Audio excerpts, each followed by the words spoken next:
Good morning, it's Jen the Liberty Lion. I want to talk real quick about contracts, and I want to get into some issues with how they go about getting you to contract with them.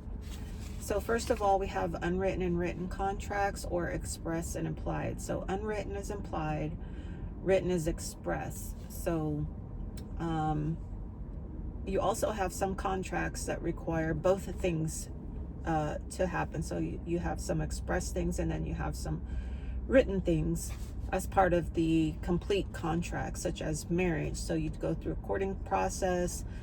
In the old days, maybe the guy would ask the woman to marry him, ask the father for permission, and then they would do all the paperwork, and then they would live as a married couple. So that's both express and implied.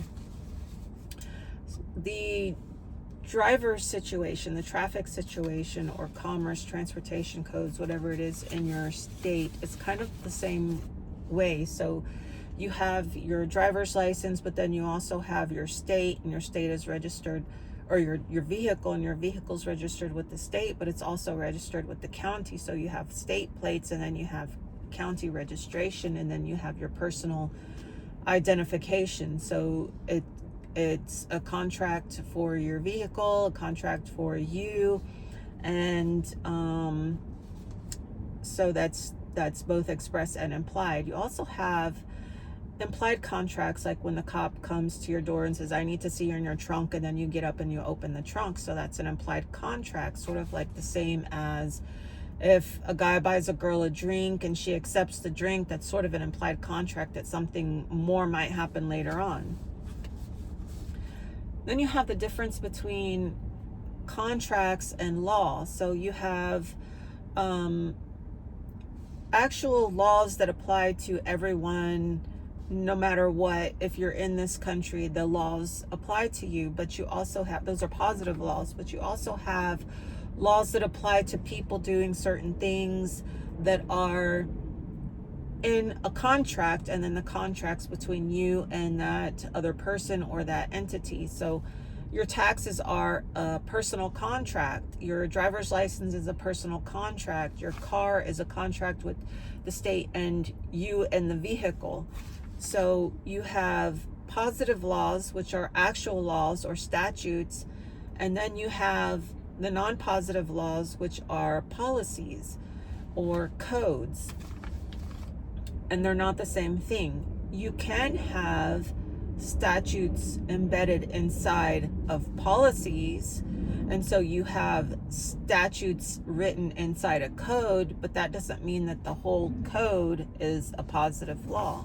So the positive law is also stated a certain way, whereas the non-positive law is just sort of a random official looking thing, but it's not really the official way to cite a actual law. So actual laws have a very specific way to which they're cited, whereas policies or codes don't.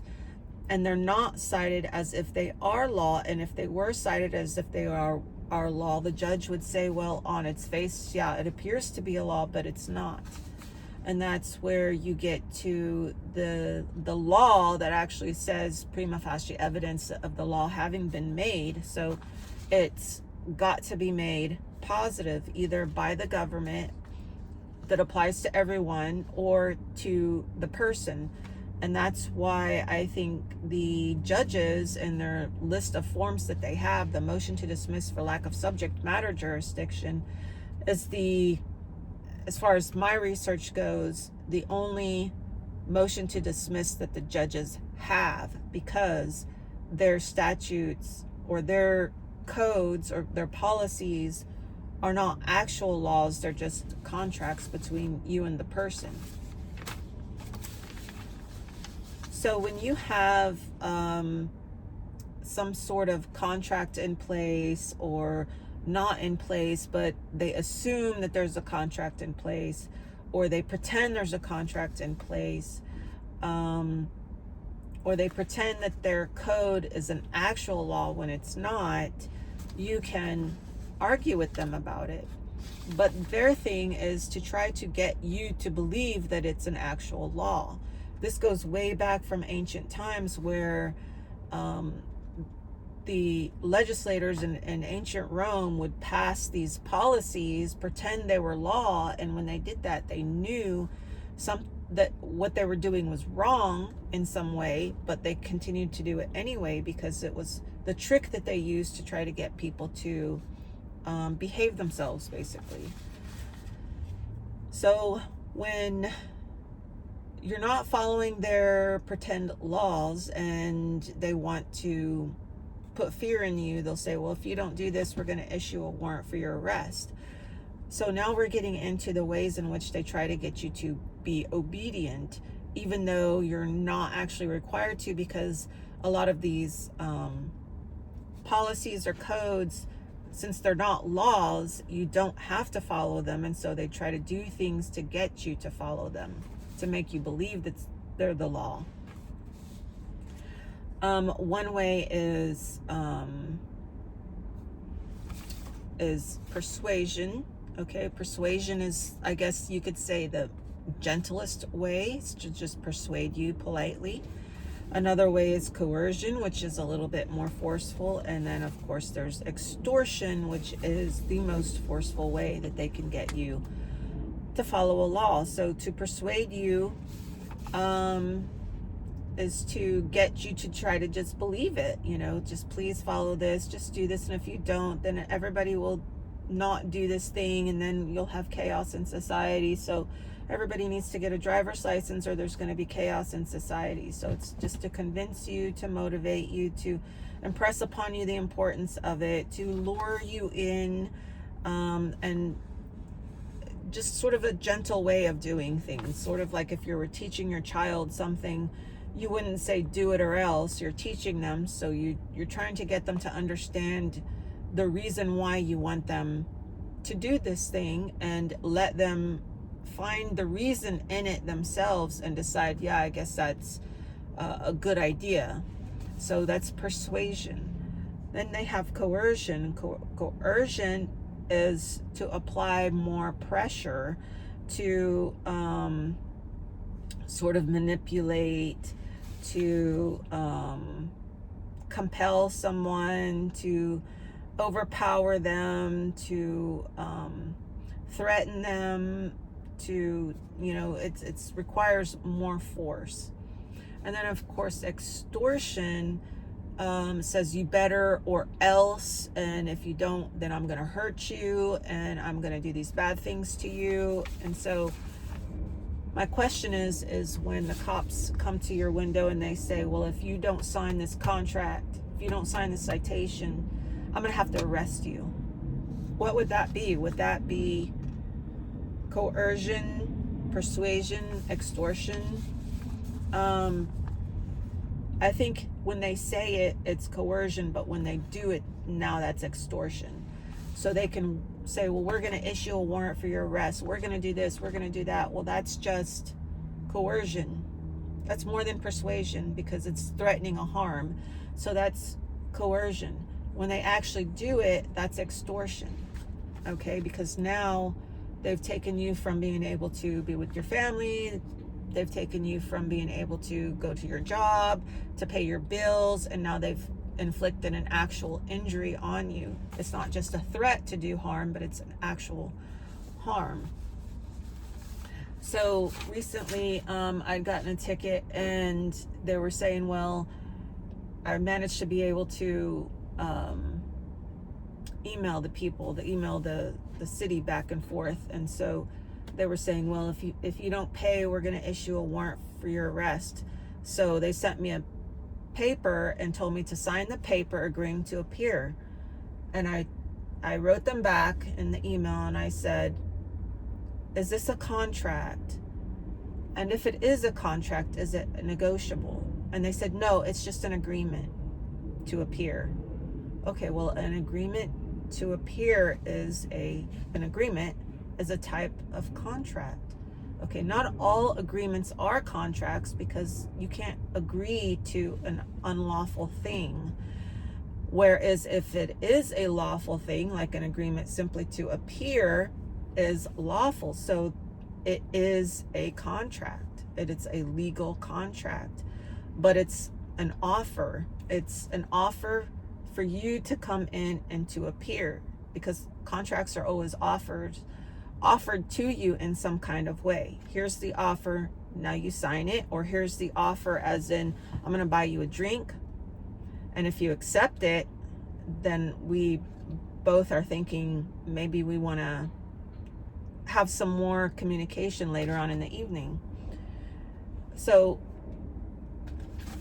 when the cop comes to the window and says, knock, knock, knock, roll down your window, and you roll it down, you've agreed to their contract, their verbal contract, their implied contract.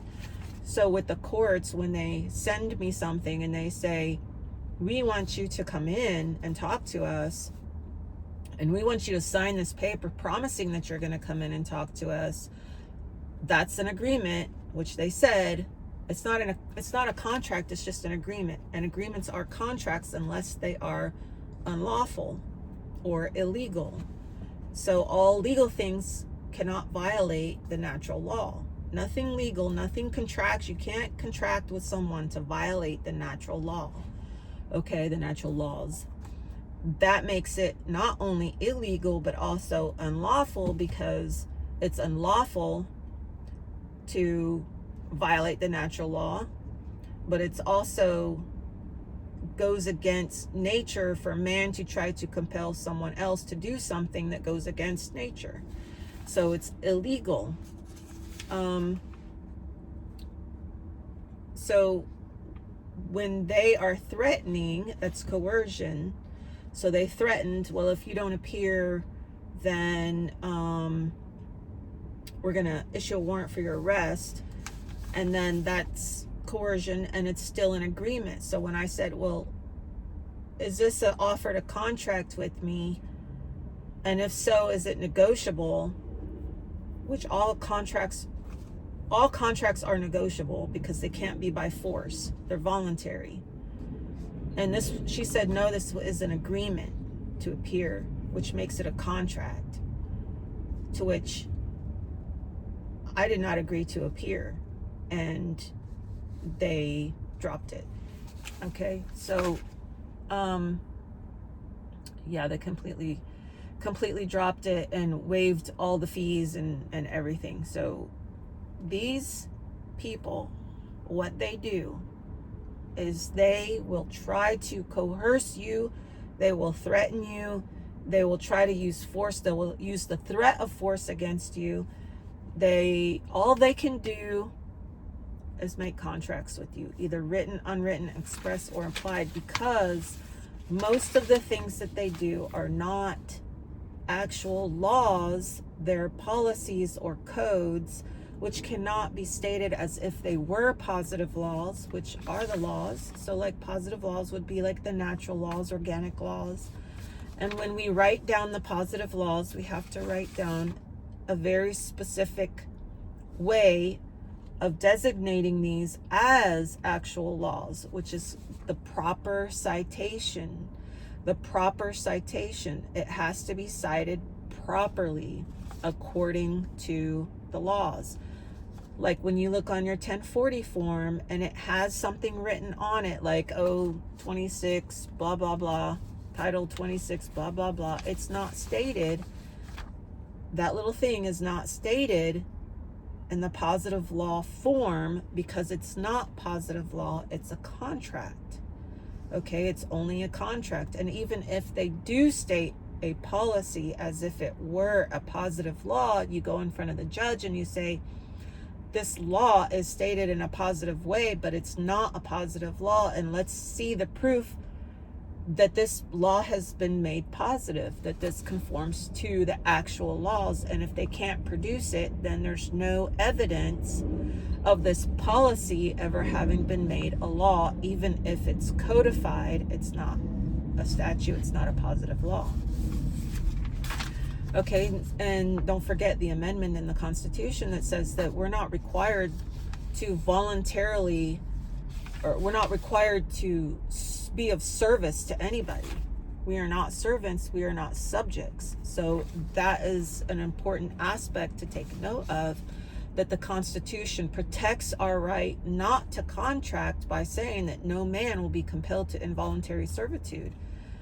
So that means everything has to be voluntary. Okay, so if you don't want to be a part of it, don't go be a part of it. If you don't want to be a part of it, don't sign the contracts. If you don't want to be a part of it, when they come to the window and say, get out, don't get out. Okay, and this is the growing pains, being arrested, being forced to the ground, having these cops be sued, or having them go to jail for injuring someone when there was no contract in place or no agreement to have them injure you, which goes against natural law, because you can't give someone permission to cause you an injury or to cause someone else an injury. That goes against the real laws. So there's a lot that we can talk about as far as contracts and what we agree to and what we don't agree to. But if you don't agree to it, they can't force you, and that doesn't mean that there's not going to be a fight. There's going to be a fight. Even over this stupid ticket that I got for no registration, it was a fight, right? So they basically wanted to fight me. They wanted to fight me over words. They wanted to fight me over contract. They wanted to fight me over appearance or non-appearance. I sent my paperwork in, telling them that I wasn't a carrier. It was an affidavit form. I'm not a carrier. I wasn't operating in the capacity of a carrier. This vehicle is not used as a carrier. And that's what transportation means. Transportation means carrier. And I was not a carrier. And they ignored my paperwork. They pretended like it didn't exist. And so I emailed it to them. And I said, here's my papers. I don't know why you're not signing them. And then instead of replying to my paper saying like, well, we can't sign them because of this or that or whatever, they said, well, here's our paper. You sign our paper. You sign our agreement. And I said, well, is this a contract? And they said, no, it's an agreement. An agreement is a contract if it's legally binding, if it's lawful, if it's not unconscionable. Okay, so it's all contract. If you fight the contract, if you fight for your right not to contract in whatever way they allow, or what, until they get tired of you and they just don't want to deal with you anymore, then you can win. You can win in court, and you can get out of paying a ticket or whatever, but only if you understand that these are contracts and you're fighting them in this certain way. At that point, can you actually win every time, because now you know the rules they're playing by. And you also want to look at the policies and the fact that some of these policies are unconstitutional. And so if you want to fight for constitutional rights, if that's your perspective, then you have to bring up the points in the Constitution that you're not required to place yourself in a position of servitude to the county, to the state, to the nation, to anybody. And even the draft, I think, is unconstitutional, because this is a war where we're going to another country and attacking a group of people who haven't attacked us. And our Constitution is a constitution of peace. It's not a constitution of attack.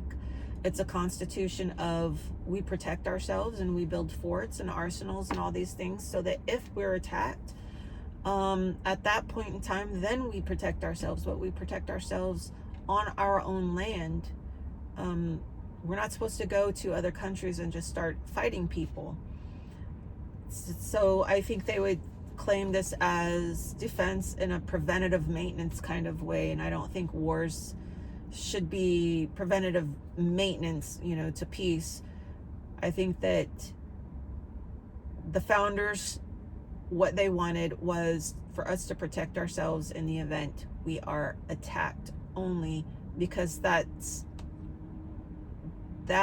is the only time we should be taken out of our tranquil state. Our peaceful state is when we're attacked on our own lands. And so if they're fighting unjust wars, they're going to another country and just picking fights and poking sticks at people to make them mad enough to get mad at us, to do something to us, that's not creating a peaceful state. That's unconstitutional. And so even if the draft was constitutional, it's not constitutional as far as when they go and they pick wars with people. So if the draft was constitutional, it would be only if we were attacked, and we haven't been attacked. We haven't been attacked by anyone.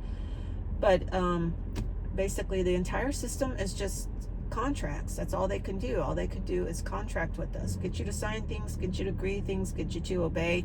And they do that in a variety of different ways: persuasion, coercion, sometimes extortion. And so start thinking about these things. Start thinking about all the things you sign, all the things that you're agreeing to, and then later on you're complaining about it. Like, oh, well, that's not what I wanted. I didn't know. Okay, well, you not knowing is your own fault. That's the way they look at it. Whether it's our fault or not, you not knowing, they say, is your fault. So these are contracts, and if you just don't want in that system, then stop signing their papers.